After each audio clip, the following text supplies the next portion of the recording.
পারমাণবিক শক্তি শব্দটি শুনলেই আমাদের চোখে ভাসে হিরোশিমা কিংবা নাগাসাকির সেই ধ্বংসলীলা।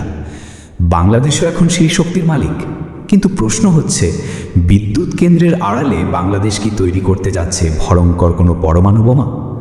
রূপপুর কি আসলে শান্তির মাইল ফলক, নাকি যুদ্ধের প্রস্তুতি? চলুন জানি আসল সত্য।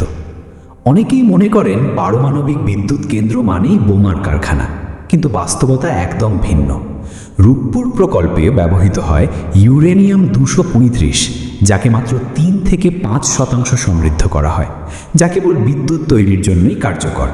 অথচ একটি পরমাণু বোমা বানাতে প্রয়োজন 90% বেশি সমৃদ্ধ ইউরেনিয়াম, যাকে বলা হয় ওয়েপন গ্রেড।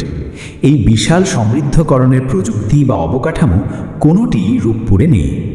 দ্বিতীয়ত, রূপপুরের পুরো নিয়ন্ত্রণ এবং নজরদারি রয়েছে আন্তর্জাতিক পরমাণু শক্তি সংস্থা বা IAEA এর হাতে। প্রতিটি ফুয়েল রড এবং ইউরেনিয়ামের কণা তদারকি করা হয় স্যাটেলাইট ও সেন্সরের মাধ্যমে। এছাড়া বাংলাদেশ আন্তর্জাতিকভাবে চুক্তিবদ্ধ যে এই শক্তি কেবল শান্তিপূর্ণ কাজেই ব্যবহৃত হবে, তাই গোপনে অস্ত্র তৈরির কোনো সুযোগই এখানে নেই। সোজা কথায়, রূপপুর কোনো মারণাস্ত্র তৈরির প্ল্যাটফর্ম নয়, এটি আমাদের আগামীর অন্ধকার জয়ের হাতিয়ার। এটি যুদ্ধের নয়, বরং সমৃদ্ধ ও উন্নত বাংলাদেশের এক নতুন সূর্যোদয়।